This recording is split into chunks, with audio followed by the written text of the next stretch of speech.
Gerai, taigi pradėkime nuo surinkimo drono, įdomesnių dalių. Šiandien bandysim įdiegti kamerą VTX. Žiūrėsim, kaip seksis. Ir dabar aš įsitraukiu tokius plastikinius pakabindėjom guminukus, tai ieško atspausdintų plastikinių tokių. Juos dėsiu tarp ESC ir FC kontrolerio, kad tiesiog būtų didesnis tarp jų tarpas ir, pavadinkim, geresnė ventiliacija, nes vis tiek jie turėtų kaip ir kaisti. Uždedu tuos plastmasiukus papildomai, kad būtų didesnis atstumas. Ir taip dar tų gumyčių neatkeičiau pusėm, bet vis tiek žinau, kad finale jos bus pakeistos, apverstos. Ir dabar noriu dėti jau gumytėm į apačią, bet vis tiek dar vis bandau taip.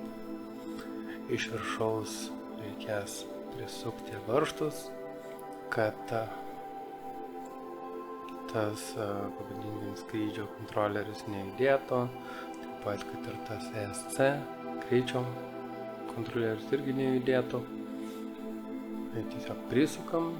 Ranka neveržiam ten kaip su kažkokiom replėm ar dar nors, tiesiog ranka lengvai, kad prispaustų, nejudėtų, patikrinama viskas gerai. Aišku, reikės dar vėliau, kiek žinau, atsukinėti, bet dabar ir kaip tik veržlių nepamesim ir, sakant, viską tvarkingai bandysim pasidaryti.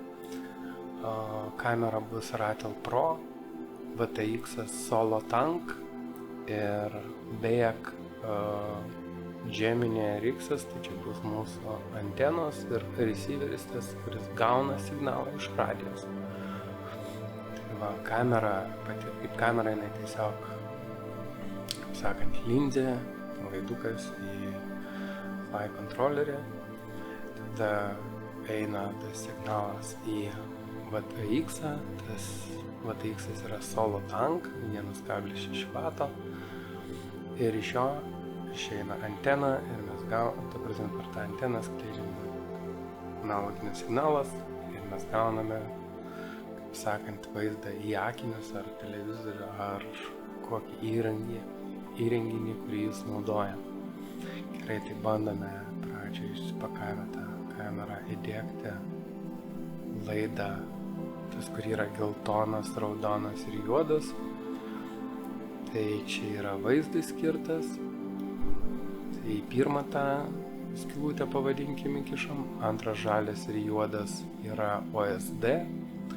OSD tai yra on-screen display, tai kad aiškiau būtų, pavyzdžiui, jūs įsijungiat televizorių, perjungiat kanalą arba didinat garsą ir matot, kad garsas didėja, kaip pavadinkim, nupaišyta toks, kaip garsas didėja, ar ten skaičiai didėja, ar lieka kanalo numeris, ten 1, 2, 3. Tai čia yra on-screen display. Lygiai tas pats yra ir drone, ta prasme mes užmetam tą on-screen display, kad matytume, pavyzdžiui, kokia yra temperatūra, kokios yra apsukos, koks yra signalas ir taip toliau. Ir tai viskas būna atvaizduojama mūsų akiniuose ar tame įrenginyje, per kurį mes matome vaizdą. Taigi toliau prijunginėjame prie OSD tos kortelės į akinius ar į jūsų televizorių ar dar kažkur tai. Jis yra ganėtinai nesudėtingas, paprastas. Ir įjungimo schemą parodysiu. Nerodysiu kiekvieno laido, kaip aš sujungiau, kadangi aš jo nelituoju. Ta prasme, aš dažniausiai stengiuosi, jeigu galima, nelituoti. Ir šitus, kaip sakant, dalykus, tokius periferinius kaip kamera, antena ar koks GPS ar dar kas nors, jau nebūtina lituoti. Tai prasme, jeigu jūs norit, faktas, jūs galite iš karto lituoti juos prie skrydžio kontrolieriaus. Bet mano asmeninė nuomonė yra, kad jeigu galima tiesiog prijungti, darom kaip paprasčiau. Taigi, schema yra fly kontroleris mūsų, tą portą pajunginėsim. tai atskaičiuojat, kiek ten jums reikia 1, 2, 3, 4, 5, 6 pinų. Ir čia irgi 6 pinų. Tai va, 2 konektorius pasiemat, paimat paprastus laidus, į vieną įkišat ir į kitą įkišat. Tik nesupainiokit, ten ir, kaip matote, 2 laisvi. Tai tiesiog nesupainiom ir turėkit omeny dar, kad šitą mikroschema yra versta. Tai tikrai pasižiūrėkit, ar į tuos pačius pinus kišat, nes dažnai kišam, po to pamirštam, kad jie bus persukti, tai tiesiog nesuklystam. O čia dar apačioje įdėjau tokį komplektuką, kur tie yra SH1 jungtis, jas nusipirkau Amazone už 16 eurų, kaip matote. Ir čia tiesiog laidai su tais pinais padaryti, juos tiesiog į šitus gravelius įkiši, pasiemi P6 jungti, sukiši tos laidus pagal diagramą ir viskas. Kad susikoncentruojam, patikrinam, nes vis tiek tokie dalykai, suprantat, jeigu blogai sujungsit laidus, galite ir sudeginti tą VTX arba flight controllerį, kam to reikia. Tai susikoncentruokit, pradžioje įkiškit vieną kištuką, pažiūrėkit, kaip jisai stovės, analogiškai, ta prasme, kitą, pasižiūrėkit, kad nebūtų, kad patogiau laikyti vienai kištuką, sukišinėti į tuos pinus, o po to apsiverčia, kaip sakant, kai reikia įdėti. Tai va, tai susikoncentruokit, sujungsit ir veiks viskas be problemų. Aš tokiu pačiu principu viską padaręs, taip spalvos pas mane ten kitos ant laidų, aš iš kažkokių likučių buvau susiradęs, taip kad čia nėra skirtumo ta laidų spalva. Dabar kaip ir kerpame jau kameros, kamerą turėsim lituoti, todėl kad ten ne SH1 pinai, o 1,5 man atrodo, ar kažkas tai tokio. Esmė yra tokia, kad tiesiog netinka į flight controllerį, aš negaliu įkišti per piną, tai teks lituoti prie flight controllerio. Ir dabar irgi bandau nuimti tas silikonines gumytes, ta prasme tą laidų tiesiog apsaugą, apnuoginti juos ir paruošti litavimą. Tai biškį pasuku, dabar ant jų biškį dar uždėsiu ir lydmetalio, taip pat ant pačio flight controllerio irgi padarysim tos pačius burbuliukus. Aišku, pradžiai man, kadangi aš jau nelabai matau, reikia pasižiūrėti per lupą, kur kokie yra pinai. Ir tuo išdėsiu schemą. Taigi schemoje matome, kad galim prijungti 2 kameras.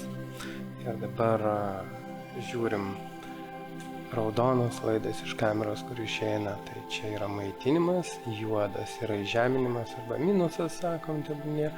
Ir tas geltonas yra jau kameros laidas. Taip? Tai kur mes įjungsime? Apačioje matote, palikau tik tos kvadratukus tokius geltonus, o ten kairiai pusė užrašyta GND, tai ten eina juodas iš kameros laidas, kur 12 voltų, ten eina raudonas laidas, ir kur CAM1 eina geltonas laidas. Jūs juos prilituojate tenai, iš kairės į dešinę 3 tie geltoni kvadratukai, ant kurių reikės lituoti. Matot, aš kaip ir lituoju, tuoj pritrauksiu vaizdą. Tiksliau, aš dar ten tik tai pasiruošiu litavimu. Bet taip pritrauksiu vaizdą, tai irgi matysis. Taigi, kaip visada, pritepam iš pradžio, ta prasme, lydmetalio ant viršaus, prieš tai aišku flakso. Darom tos 3 burbuliukus, kur mums reikės lituoti, ir bandysim kažkaip dažlybinti ir lituoti tos laidus. Pirmas eina juodas, kaip matot, žemė, tada raudonas įtampa,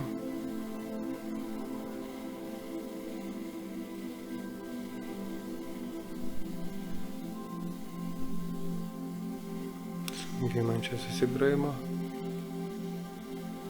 Gerai, prilituojam raudoną.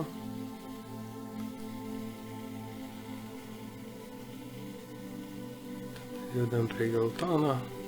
Geltonas perdavinėja signalą. Beje, jeigu, pavyzdžiui, nebūtų taip šalia vienas kito išdėstytas, tarkim, koks nors kreivas flight controlleris ar dar kažkas tai jūs galite užmaitinti iš daug vietų, ta prasme, nuo flight controllerio, aišku, tik tai reikia žiūrėti, kiek ten vatų užrašyta, kiek dar kas, nes kiekvienas objektas yra skirtingas. Taip kad šiuo atveju tai labai gražiai viskas išdėstyta. Gražiai galima pajungti, bet aš su savo makufeliu užstoju kamerą, tai atitraukinėjau. Gerai, kažkur čia kažkas išsiliejo, bandau datvarkyti, kad būtų trumpo sujungimo. Tai per savo lūpą pasižiūrėjau, kaip viskas atrodo.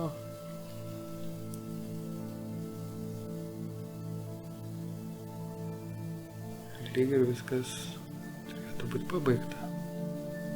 Ten gal ant gumos biškį užtiško tą lydmetalį, bet dėl gumos, kaip sakant, problemos nematau. Svarbiausia, kad arti šalia kontaktų kitų nebūtų. Matau, kad prie raudono yra kažkoks gabaliukas, tai va, jį nuvalom. Ta prasme, nes tai gali būti pavojingai. Turiu omeny, kad gali užtrumpinti su kitu tuo padėliu, ant kurio reikia lietuoti. Nežinau, iš kokias ten dabar, bet nesmė yra, kad prie vieno padelio lydom ir viskas.